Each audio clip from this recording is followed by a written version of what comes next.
What is up, Jabroni? JJ back here with a few surprise guests. Travis Mangone, aka Just Travis, Bruce, and Kevin Fallick. By the way, a little early happy birthday. I guess it's a little late, depending how you view when you should or shouldn't say happy birthday, because we are 11 hours in. But happy birthday, Kev. Any big plans for today? I mean, aside from being stuck on this shitty show right now? Well, I appreciate it, first of all. And the nice thing about a birthday is sometimes not having any plans is good plans. Wife has a little birthday party planned for tomorrow. We're going to get some Hattie B's hot chicken brought into the house. And today is going to hopefully be very quiet, enjoying all of the sports there are today. This is like the ultimate sports day right before NFL. You got, and I'll jump in and throw some love to RPS, but we got college football, we got soccer, we have NASCAR, we have baseball ×2 today. What else do we have, Mangone? I know that you actually put up a schedule today, which was nice. Mangone's muted. Bruce jumped off. I mean, well, what's going on? Sorry about that. Well, K Fallick, for one, if you don't like the schedule, you can hop in and post it whenever you like, K Fallick. So if you would like to jump on the posting the schedule duty, feel free, mix yourself in. If you want the Wednesday shift, go ahead, K Fallick. All right. Just no doubt. I was telling Bruce we could hear him, before the show. I was like, Bruce, put your mic closer to your mouth. Then it was too close. We heard him huffing and puffing. I've done that many, many times using that headset, so I understand. But we should be all buttoned up and ready to go now, JJ. I am not muted, and I'm ready to give the CFB winners. I know Big T probably isn't joining us. Maybe he somehow hops in. He's in like the hotel lobby at the live final trying to iron out the winners and get you guys the core plays. So imagine calling Fallick Kevin. That's a good point there, JJ. I mean, I call people what's on their birth certificates. I mean, I'm sure we can all figure out the happy nicknames afterwards. And also a quick shout out to Bruce's hair. Dude has the shit just styled phenomenally. So credit there. But yeah, all he needs is a gold chain and hit the Jersey Shore with you. And that's a crew right there. That's right. That's an unstoppable threesome. All right, so Mangone, I'll kick it to you for DFS. I know there's quite a few big slates, and hopefully one of you three or one of us in general could ship one of these big pools. So I'll let you slide in and go through some of the games. Yeah, I will say this: I was close last week, right? And even last night, I was close. I need to just get the 3K receivers right. That's getting me irritated every single time. I'm absolutely just getting the worst performance I can out of my cheap receiver. But we're gonna go at it one more time. I guess maybe going position by position is not a bad way to do it, I would say, rather than game by game. Do you guys agree, Fallick and Bruce? Sure. Let's do it. All right, yeah. So let's talk quarterback, I guess, to kick it off. And I know JJ, he's very humble. You can talk DFS too, JJ. You know what you're doing. You back in the day when I used to play FanDuel, you were the guy that was just loading up the lobby in CFB, right? Back when CFB was big in like 2016. Everyone feared the name Uncle Dunkle in that lobby. We all had a prime, and that prime usually comes to an end. So that's where I'm at in my life right now, Mango. All right, well, keep being humble over there. We got Clifford at the top. We should talk about him. We should talk about Stroud, Bruce. It's easy to get both those guys in. Even I know you really like Kenny Pickett because that game is, I think you posted it in the chat. They're basically two of the fastest or most plays ran in the league, right? So there's a lot of really good spend up quarterbacks on this slate, and there's some decent spend down ones. How do you kind of rank them at the top for you, Bruce, with the projections that you got? JJ, what's that total looking like right now? Do you know? Do you have it on hand? For Tennessee, Pittsburgh. Oof, no, I can get it though. Okay, because earlier in the week it was 57, I think. If it's still somewhere around there, I still like the over there, just because 56 dropped a point. Oh, okay, cool, even better. It's just going to be a fast-paced game, but yeah, definitely like the QBs in that game. Milton and Pickett. Pickett's going to throw 40 times or so. Tennessee should do well stopping the run there. So I definitely like that game a lot for DFS.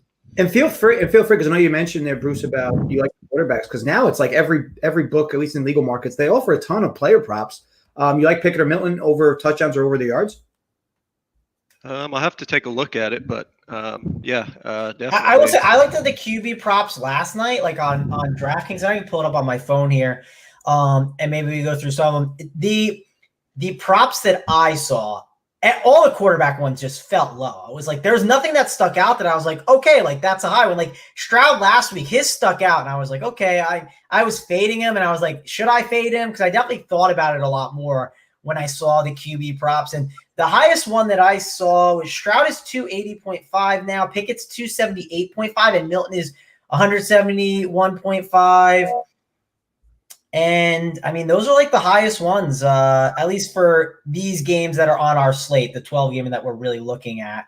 What do you think of those ones, Bruce? Do you like anything there, like with Pickett 278.5? Yeah, definitely like both of those overs. I have the props pulled up now, just because betting isn't legal in my state. Thanks, Texas. But 278.5 looks good, and even Milton's, if they're playing from behind, he's probably going to go over that total. With the amount of times they throw the ball downfield, he should be able to go over that easily. Yeah, Bruce, let me ask you about one more quarterback, then I'll go to Mr. Falik. What about Anthony Brown? He's probably someone to talk about a little bit. And there's a ton of guys, but like he's got the perfect game script, right? He's trailing, he's a running quarterback. I mean, it's got everything you want, right? And of course, we have all this value where you can spend up at quarterback, but I think he was going to be like, if we didn't get all this value, I think he was going to be a lot higher owned. I think he could lose some ownership because of the way the construction looks now. Are you still wanting to maybe prioritize him a bit? Because he felt like someone you prioritized last week, and I think you can make a case you should maybe try and prioritize him a little bit here again. Yeah, I think that Ohio State defense is pretty bad. We saw it last week against a pretty pedestrian Minnesota offense. They looked bad. I think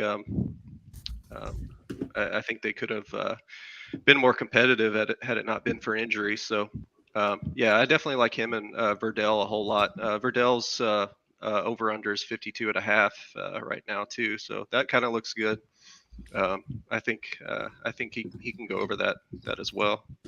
But yeah, Anthony Brown is a great play today, and with Stetson Bennett supposedly starting now, that should take some of his ownership. All right, Mr. Fleek, your boy Scary Terry is not on the slate, even though you love to play him. It's the joke that always we continue to go through. Who is your quarterback on this slate that you're looking at? So let me first say, I do not believe that Stetson Bennett is the play that you want in GPPs. So I know that people are asking about him. I do not believe in GPPs. He has the upside that you're looking for. I could also see him splitting reps and anything else in this type of game environment that they're playing today against a team that they should absolutely crush. You'll see him running the ball. So I think there's safety with him. It could be a good cash play if you're a cash guy, but not someone I'm interested in. I'd be more interested in paying down, as we usually do at a running back or wide receiver position, to get these big guys. The two games that I'm looking at going heavily, and I said it when I watched the Minnesota game against OSU Minnesota.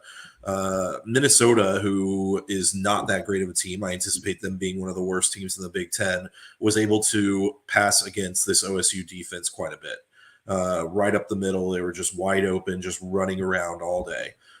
So I do agree 100% with Bruce that the Anthony Brown. I also think coming back CJ is a good play as well. You can really pair up these guys. They made the wide receivers too cheap. So you can make some good game stack pieces there. And then the other game is as again Bruce said, is the Tennessee versus Pittsburgh. Josh Heupel coming in to run this offense makes it a faster paced offense. They're missing their second running back as well for Tennessee. So you're looking at what would be, they're not going to bell cow small. So they're going to give Wright some dump offs and stuff like that instead for 3K when you get to running backs. But you're going to see they're going to play the same style of game where they're not going to overuse small, in my opinion. So you have Pickett and Milton both in play in that game. I anticipate those being the only 4 quarterbacks that I look at today. All right. Yeah. I mean, I think I was like just looking at, so I know a lot of people like Clifford and Stroud, but man, like going like a Milton and like a Pickett, like they're not going to get the ownership I think they should maybe get. So I think that's interesting. Did you guys talk about the 4.5K quarterback and I missed it? I think I heard you guys. Did you mention him, K-Pound? Stetson Bennett is who I was talking about just a second ago. That's what I thought. So I was going to ask Bruce, you mentioned him a little bit. What did you think of, like how viable do you really think he is? Like, I mean, I am, we joked about it a little bit last night. Like I played a guy that was 5'9" last year, like 170 pounds, and he was 4.5K. That was my reason, and he can run. Well, what should I do with this Stetson Bennett guy? Because he looks very similar. So I'm 4.5K crapper. The problem is with this slate is like we have enough value. Like I don't need to jam in Letty Brown and Hall, and I don't have, Olave doesn't cost like 9K yet. You know what I mean? Like, so I feel like you don't need to go that cheap at quarterback this week. Yeah, he's extremely boring too. When he played last year, I think it was last year, it may have been the year before. He didn't do a whole lot, but he can be mobile and run in a touchdown or two. The problem with it mostly is that UAB has a strong defense, kind of underrated. So yeah, it's a good cash play, I think, but definitely not in GPPs. He just doesn't have a ton of upside. He's also the third string quarterback before the season started. So it's not like they don't like Beck. They know that Stetson Bennett is going to be able to get them a win today, while Beck is someone that they want to continue developing. So I don't see, if it's a one game type of situation, they decided that they wanted Bennett to be the quarterback today. I don't see a way that Beck isn't getting playing time as well. Like everybody was going goo over Hudson Card and in the Texas game, and the same thing I think could happen here, where Georgia goes up by 2 or 3 touchdowns, and they bring Beck in to just give him some run, keep him happy, and stuff like that, which they did to Thompson for Texas, for example. I just don't see I see the safety. I don't see enough upside to win a GPP with it, so it's not something that I see as being viable. In addition to, who are you paying up for to get him? There's no 10K running back. There's no there's really not even an 8K running back that I think people are really wanting to get in their lineup. Like, why would you want to play Breece Hall against this Iowa defense if you don't have to, when there are great options in the 6K range getting as many carries? Mangone's on mute. Yeah, I'm on mute. Lovely. Yeah, because we got news on the Oregon. Where is it? Junior defensive end Kayvon Thibodeau, I think that's how you say it, and Justin Flo, freshman linebacker, are out. So two big losses for their defense, and it just, again, the only way that this game is going to it could potentially explode, because the only way Oregon stays close is if their offense is able to beat this OSU defense. I think OSU's offense is just going to completely rip apart this Oregon defense with these injuries. Thibodeau is the number one in the mock drafts. He's number 1 right now, number 1 or 2 in every mock draft that I've looked at. Being a Texan fan, I have to see who my team's going to be picking as the first pick next year. So JJ, since we've hijacked your show, right? I want to talk bets too, right? I don't want to just talk DFS here. Like, get at least so the people have it, right? Let's get the 12 o'clock rundown of these games that you're interested in, things that you're looking at, and we can obviously sprinkle the DFS stuff too. Like Oregon, Ohio State. Let's just go there, right? Like that's one of the 12 o'clock games I'm sure you want to talk about, right? It's on TV. It's the marquee game. Like, do you have anything on this game, especially with that news now, JJ? Yes, I'll be honest. I'm very selective targeting, especially the first few weeks of the season, because for me, weeks 2, week 3, and I'd even argue a piece of week 4 is all about just fading overreactions. Like, first of all, in college football, it's much more high variance than NFL. So don't even think about like buying points or selling. I mean, you could sell points if you want, because at least then you're getting better value. But buying points or teasing college football, like, you really shouldn't be doing that. Not to say that you can't do it here and again, but you really shouldn't be. And as for me, I like to target spots where teams just came out flat week 1, where I have them ranked higher in my own personal rankings. And then I like to target them in week 2 as a bounce back. Perfect example for me is East Carolina. So this line just moved a bit to the hook number at 3 and plus 120. To me, I don't even want the points.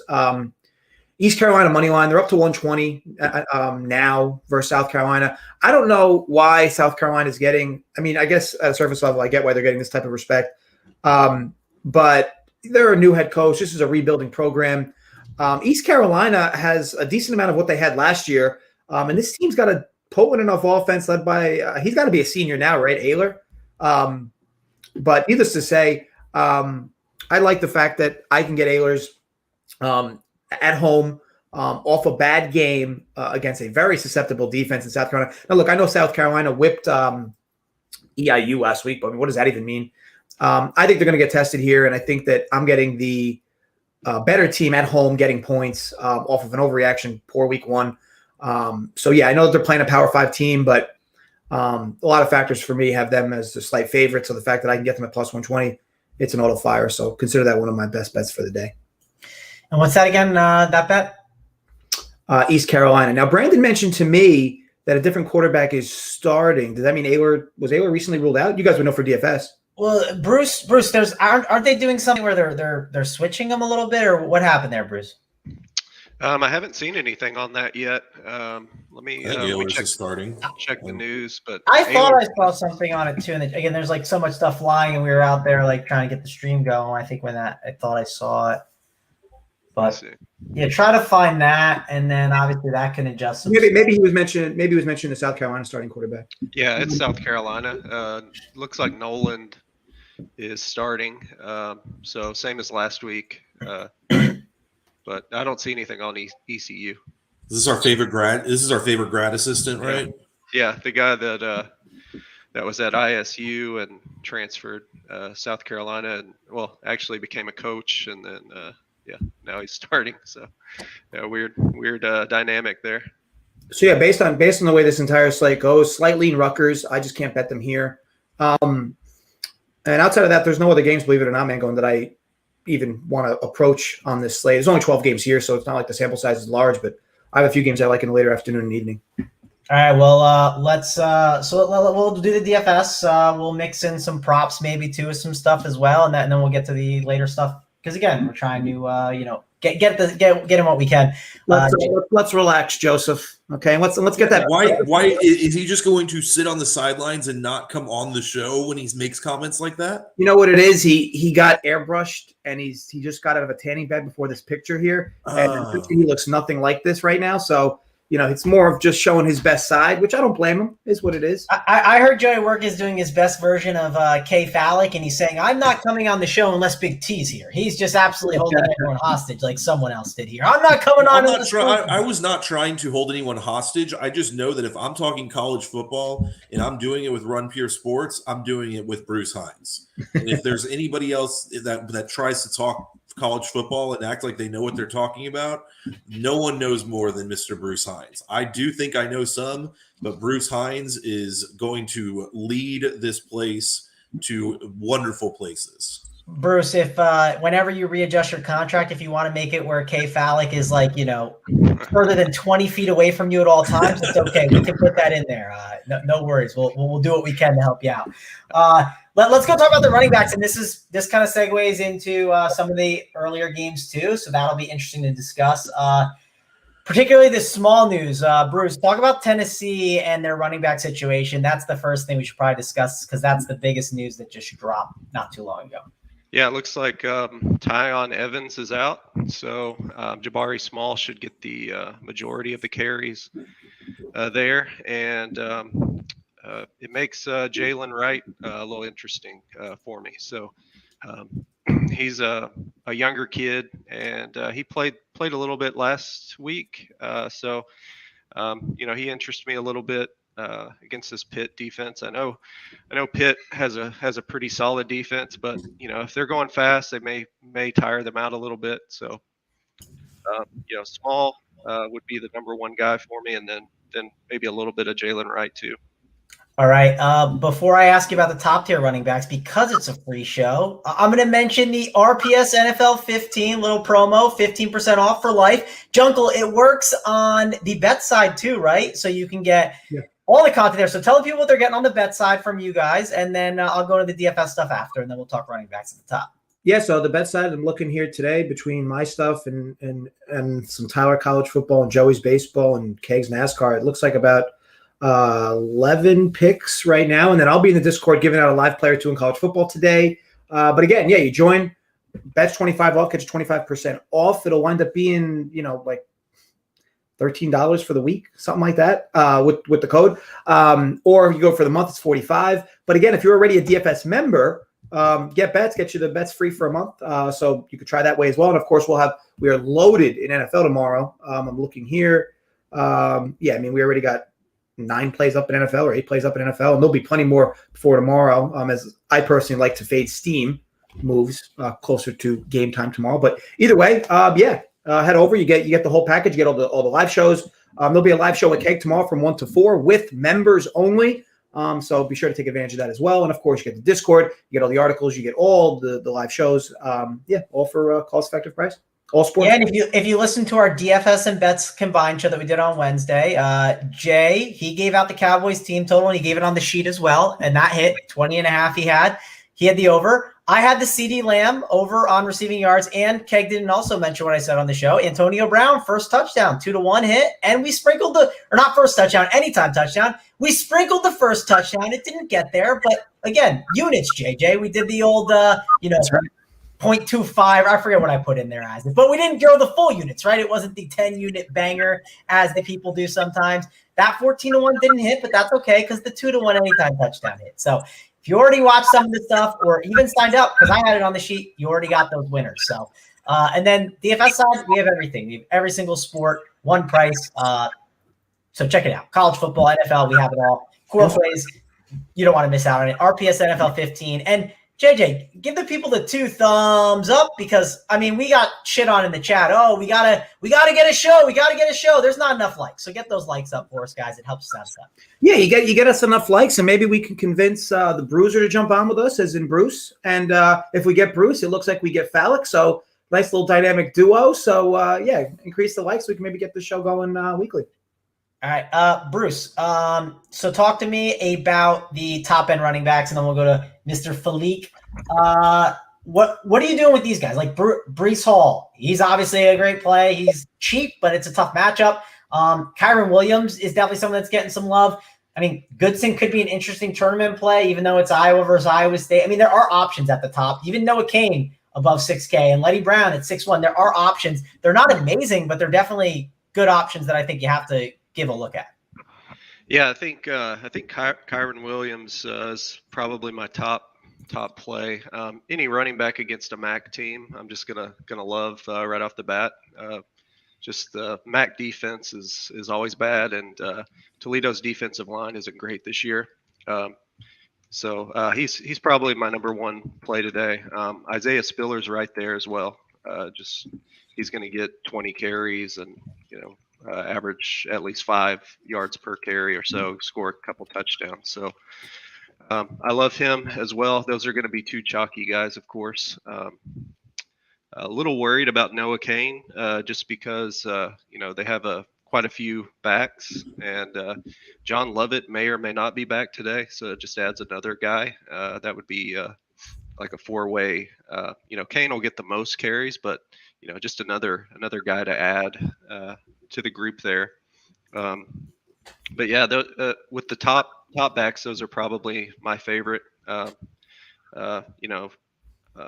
There's I really like Verdell against this Ohio State defense as well.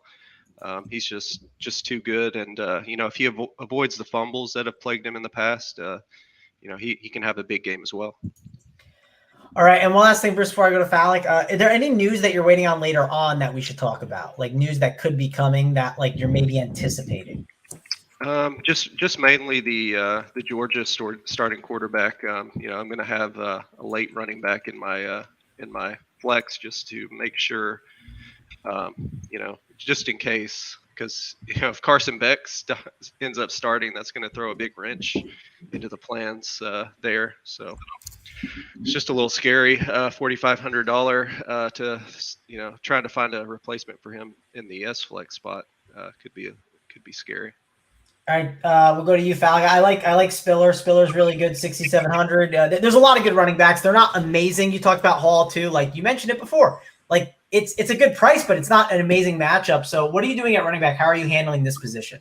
Yeah, so the first I'm interested in Bruce's thoughts real quick on this Rutgers Syracuse game, because you got Sean Tucker who looked unbelievable last week. He went for 27 DK points. He's 6.8K. Probably didn't play the whole game if I had to guess. He probably got a little bit of a rest if he needed it. But Sean Tucker seems to be the bell cow, though, for Syracuse. And then on the other side, you have a team going against Syracuse who Syracuse struggled against the run all last year. So I'm interested to know what your thoughts on this Pacheco guy at 5.2K running it back. Is this even a game you want to attack, or is this a game that how do you want to approach these two guys? I'm interested to know. The ACC is always weird to me. It seems like they either go, 12-10, you get that weird low score, or you get the huge game that you didn't expect. Syracuse is really slow. They kind of milk the play clock, and so it's I don't see it blowing up. It'll definitely be sneaky. I don't see a lot of people on it. But yeah, Syracuse was terrible against the run a year ago, and that can continue. Pacheco is a little bit of a smaller back, but he's solid. He's going to get most of the carries there. Daniel Young will steal a couple, but it's I do like him quite a bit. Okay. All right. So anyway, so Spiller and Kyron Williams are two great plays today. Someone was asking what my thoughts were of the wide receiver for Penn State, and I said I had no interest in him. The reason is I like attacking running games in blowout scripts in college football, because usually the running backs are the way that they're going to get there, and then they're given a few extra carries after that. So Isaiah Spiller, I like Kyron Williams a lot. It was talked about briefly, but this Wright kid is 3K for Tennessee. I truly believe you don't see a change in the style of how Tennessee plays football. They're still going to split the running back snaps and everything like that. So I think Wright is very much in play, especially in a script where you see a ton of snaps. 3K for a Tennessee running back who plays a ton of gets a ton of passes as well. Is great for PPR. Otherwise, as I said, Sean Tucker I'm interested in, and now Pacheco I'm interested in. CJ Verdell I think is a sneaky play today. Again, OSU is young on defense and needs a lot of development, so I could see them trying to expose with a 5.4K CJ Verdell for Oregon in a game that Oregon wants to play for the national championship this year. Like I really believe they do. I know everybody wants to play for it, but Oregon's a team that could actually compete for the national championship this year, in my opinion. You guys want to touch on Malik Davis and Pierce, Florida? It's funny you say that, because I was literally gonna ask that same question, because I think that he is interesting, Bruce. So talk about him to us, because he's gonna have a really good matchup, but obviously blowouts a risk. Yeah, I definitely love him. I have him in my cash lineup right now, Malik Davis. It feels too easy. USF is horrible on defense, and horrible, so bad. That team total is looking good too at 43.5. There is some blowout risk there, but I still see him getting his 15 carries or so.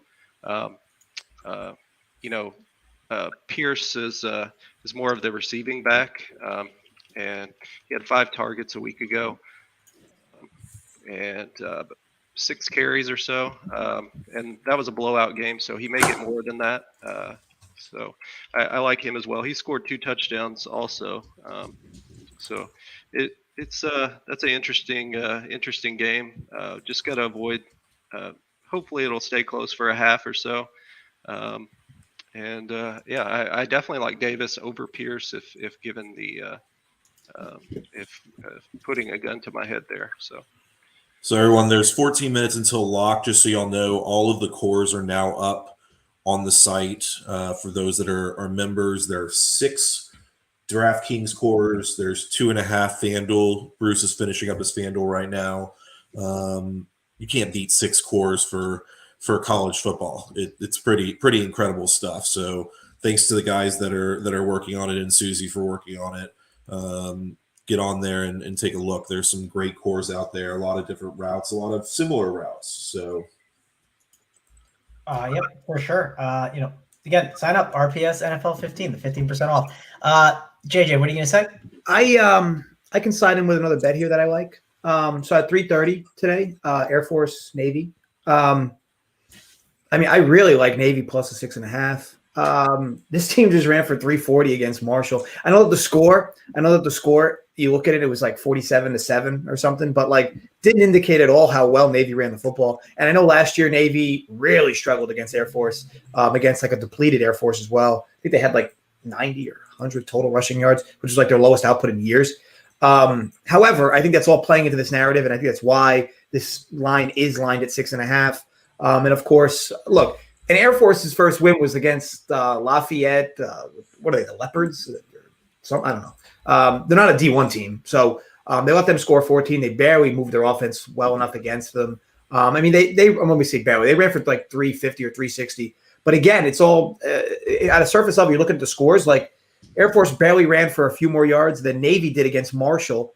And I just feel like, I know that matchup-wise, Air Force does have their advantages. I'm not saying Navy should be favored here, but 6.5 is a fat number in a game that's going to be played in the trenches and likely to be played with low risk on both ends in terms of field position.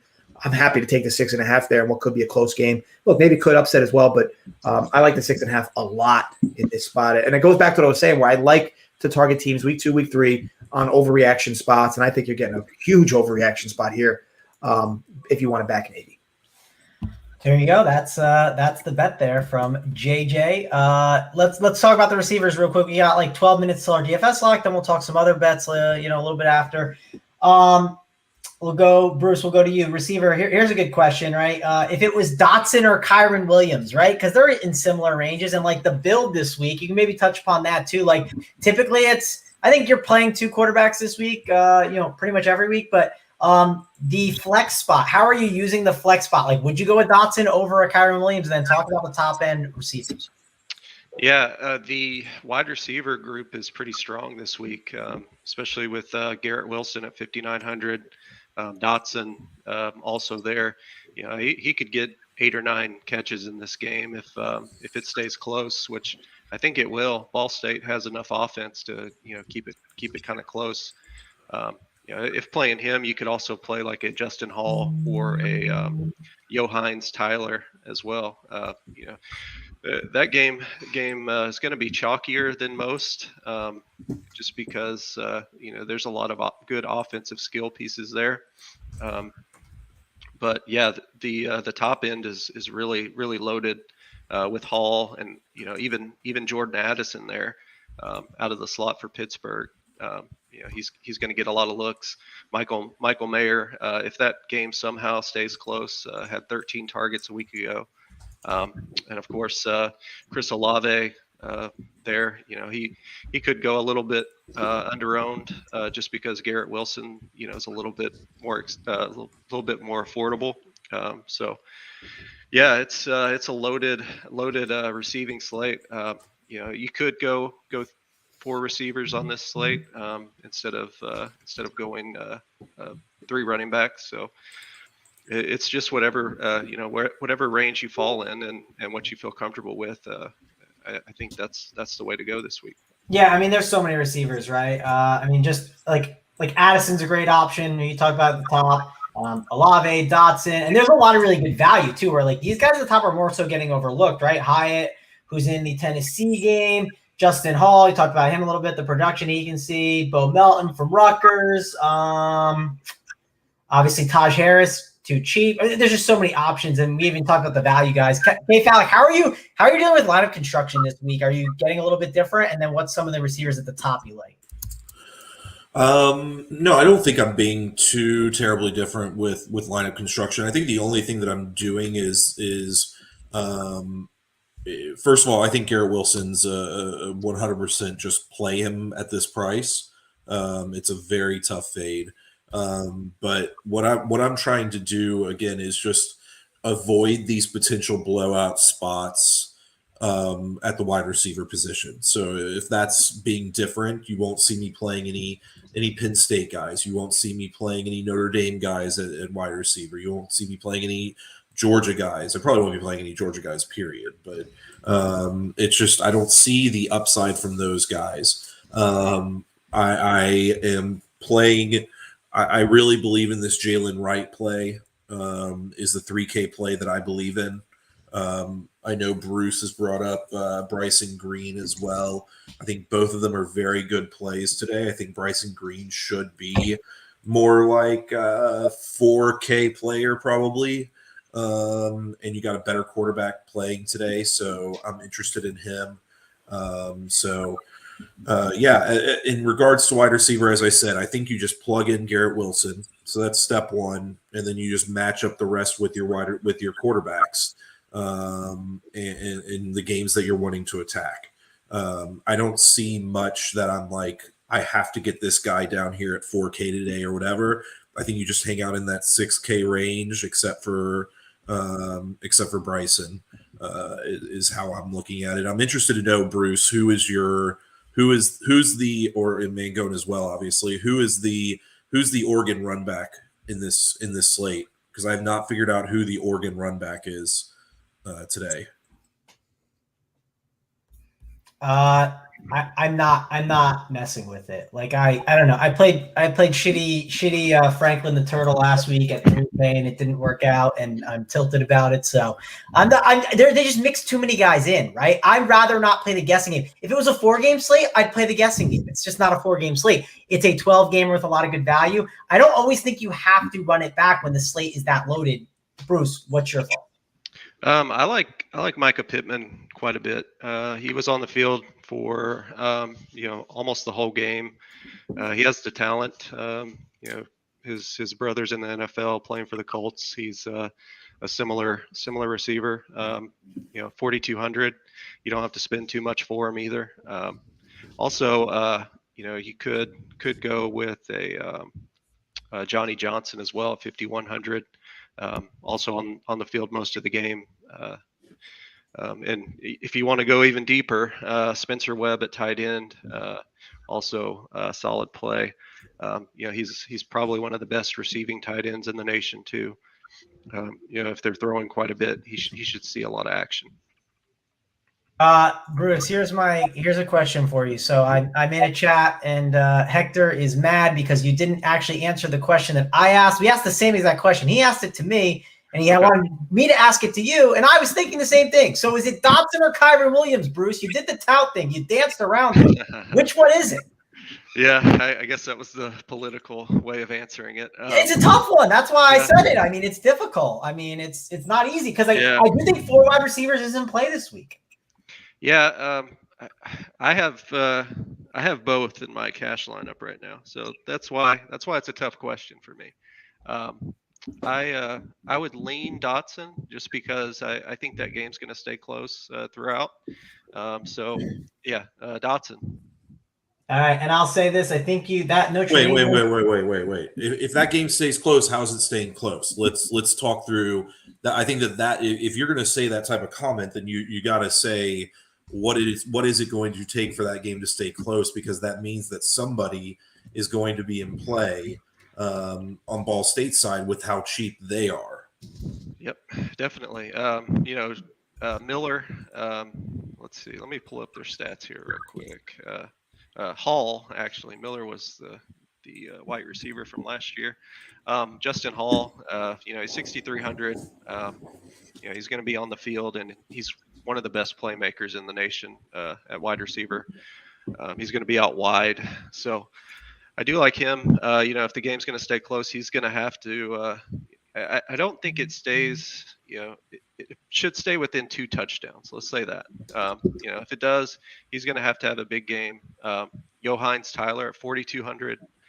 He's going to be on the field most of the game on the outside, and that's going to be the sneakier play because everybody is going to be on Hall in that stack. So 4,200 for him. Jaysean Jackson also there at 3,700. Nobody's going to play him. He's going to be in the slot. Dunkel. So I mean, you're building, you're building your CFB lines. What have you taken away so far? We got like 4 minutes to log. What have been some of the takeaways and any other bets you've been looking at? I think in general in this slate, and again these slates, because they're 12 games and a lot of these plays, you can almost predict ownership pretty decently. A lot of projections are fairly accurate. I think if we're targeting GPP stuff, I think you need to. It's pretty obvious. It goes without saying, right? You need to take a stab on some low ownership guys. I do believe that a guy like Ehlers for ECU, at his price, is probably going to be. I'm interested in your guys, so it's probably going to be super low owned. I think you could take a shot with a guy like him, who to me has upside to this South Carolina team. Is not as good. I don't understand. Again, this spread doesn't make sense to me for a few different reasons. But a guy like him to me would be a flyer that I would take a stab on. When I do it, I usually run 3 lineups. A lineup I have the most faith in, and then a few stabs. He would definitely be in one of my stabs today if I was doing it. And I can give you one more. Well, I guess you guys go. You got 3 minutes to lock, and then at lock, I'll give my last bet of the day. Yeah. And if you want to go a little bit longer, we can. Bruce, I guess here's my 2v2. I'm going to ask you. I'm going to be selfish here. Dotson and Justin Hall, or Melton and Kyron Williams. I just came across that one recently. So Kyron Williams and Melton, who I know you love, or Dotson and Hall. Who are your quarterbacks? I have Clifford. Okay. Probably the first. Yeah, I think Hall has a lot of upside today. Yeah, I loved Hall, so I'm thinking of maybe changing that now. But it's tinkering with it and everything. We should talk about the cheaper. There's one cheap receiver or a couple cheap receivers, like Parker Wash. There's a lot of cheap receivers. There's Green. Bruce, what are the cheap receivers you're looking at? Yeah, give me Lambert Smith over Parker Washington in GPPs for sure. Washington's going to get a lot more ownership, but Lambert Smith was on the field a lot more. So yeah, give me Lambert Smith in GPPs for 3,900. He has a lot of upside too. He's just young. But Bryson Green, I think I've locked him in on every lineup. So I definitely, folks, that is like the ultimate free play. When Bruce locks in a 3K wide receiver, you just do it. Don't even question anything. If there is one thing that Bruce has done over the last 5 years or so that I've known him, it is when you see him lock in a 3K player, just follow and just ride it. Don't even listen to anything else. Just play the guy. Yeah, I mean, I agree. It sounds like a good idea. I like my team and everything. Got like 30 minutes. I'm sure K Fallick is searching a satellite somewhere and looking for stuff to try to get your teams in. Dougal, we could shift over some bets real quick and talk about that. Maybe discuss some props too. We can go through that board a little bit more if you'd like. I can give you one more best bet that I like for today. So Georgia State, North Carolina.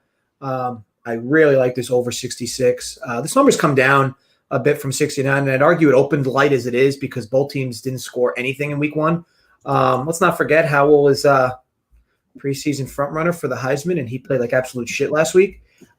So definitely expect a bounce back. And the one thing with North Carolina specifically, especially last year, they do not slow themselves down if they are up huge in games. And again, Howell's going to need to pound his stats regardless, especially after that poor week 1 showing.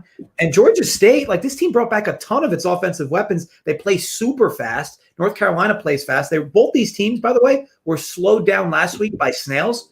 This week they will just be speeding each other up. They'll be, you'll barely ever see that play clock under 5 or 10.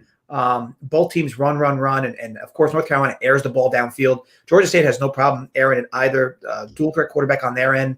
They run a lot of read options as well, but either way, I'm not in love with North Carolina's defense. I think this number is a little big, but I like it enough where I don't mind backing Georgia State. My only concern is that I do believe North Carolina is just not going to stop themselves at all today from scoring. So it wouldn't surprise me if North Carolina hangs a 50 burger today. It's just going to be a matter of, if you can get 30 from Georgia State, which I think you can. But needless to say, I absolutely love this over. I think if these two played week one, this total would have been about 72, 73. The fact that both teams had low outputs week one, it drops it to 69, and then a lot of under money's been coming in, so now it's 66. This number's super favorable, so I really like it over 66. All right, Bruce, what do you got bet wise? You have anything that you've looked at, even though you're not in a legal state, right? You definitely still look at it. And what are some bets that you see today that you might be interested in? I like both the Ohio State Oregon over and the Tennessee Pittsburgh over. Those are the two that just stuck out to me off the bat. And I do also like that ECU number as well. They're getting points, as JJ said. South Carolina's defense isn't great. They've been giving up a lot on the ground as well. So I do see them.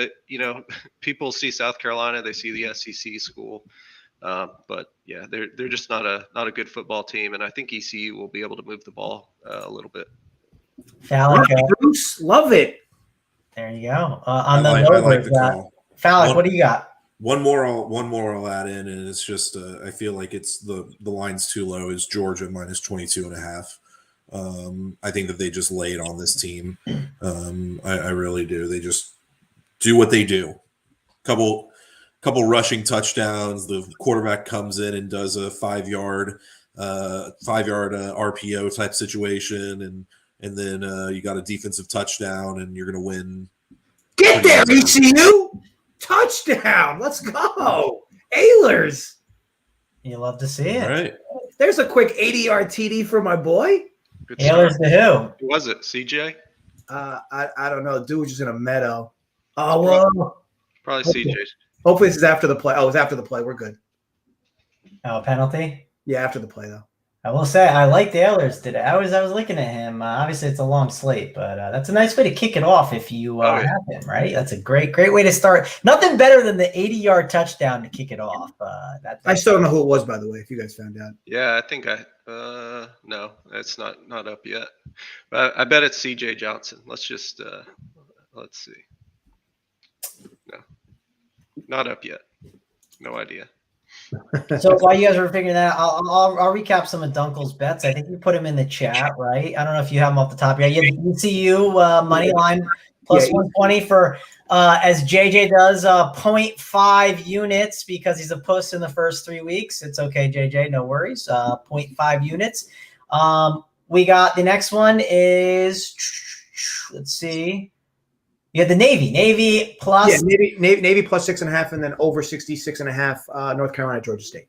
Yep, for again 0.5 units. And was the third one another 0.5 unit? They're all 0.5s, man. Go. Well, Vegas Dave has not entered the chat. It's Vegas Dave runs to the chat week 4. Week 4, okay, excellent. When we have more data, sample size, all that stuff. I don't really have too much betting wise today, so I mean I don't know what to tell you. I don't see anything I absolutely love, but these guys. I like live betting in the first few weeks of college football. To be honest, I don't like betting pre-game. To be honest, that's just I feel like there's a lot of overreaction in these first few weeks when teams do something and you get an opportunity to place a nice little bet coming back, or even you see something and you're just like, wait a second, why is this line so low? And you're able to bet the favorite heavily to make some moves in the second half or even the second quarter. So yeah, I think Fal brings up a good point. I think overall live betting in general, you'll see it in the NFL too, where it's like, if you really like because people love to pair, 2 6.5 point favorites together to money line them at minus 110. If you just wait in game, if they go down 7-0, that line's going to swing to like them minus 2.5. Jump in there, instead of having to tag two teams together, wait. Again, I know that everybody doesn't have the luxury of live betting. We all have, busy lives in one way or another. But if you do, yeah, Falk's right. I mean, take advantage of the live betting. All right, that's good to know. I mean, JJ, I hijacked your show. We appreciate it. What do you want to talk about anything else later on, or? No, I'm good. I got my bets out of the way. I was going to go into some games, but there's no need to go crazy. I know that some people are now going to be focused on watching college football. But if you guys are down, I'm down for the show weekly. It's up to you guys. I know that everybody's availability could change from week to week, but I'll be here talking college football anytime. You guys are more than welcome. Open invite. Cool. Yeah, Sounds good. appreciate it. K Fallick will be here if Bruce is here because that's how K Fallick rolls, as you can tell. Well, depends on Ninja class, as we know. Ninja class is daily Saturday at this time. So as long as I find someone to take my children to Ninja class, and I can be here doing this, I'll gladly do it. There you go. I actually not to rain on my parade, but I think it was a running back like Wide reverse. receiver. Yeah. It was a wide receiver pass to Hatfield for the TD. Yeah, unbelievable. So it was one of those passes, the push pass. No, it was it was looked like- a backward pass. Yeah. Okay, but that's huge because Ehlers doesn't get the points then. That's actually big because he's 11%. I mean, I'm not saying it's high, but but you guys said it was Washington too, and I was looking up and I was like, oh great. I saw someone like a pretty sharp player had a stack of Ehlers in Washington at like 2.7%. I was like, oh lovely, great start for me. You're already starting behind the 8 ball. The guy's got all the chalk around it. I'm on this chalky build, but it was Hatfield. Yeah, as you said, he's I got the ownership 0.9% in the flea flicker. So there you go. Wow. Well, Tennessee over is looking nice early with the small TD that just happened. Small Nice. score. That's what you love to see. All right, guys, I gotta go enjoy the birthday a little bit. Family's calling. Yeah. All right. Thanks, everybody. Thanks for watching. As always, gamble responsibly. Stay safe. Subscribe to the channel if you have not already. And again, I'll be back. I'll be back with the guys talking NFL tomorrow. And then we have our live show on this channel again. As always, man, go thumbs up. And we'll see you guys next time. Later, everybody.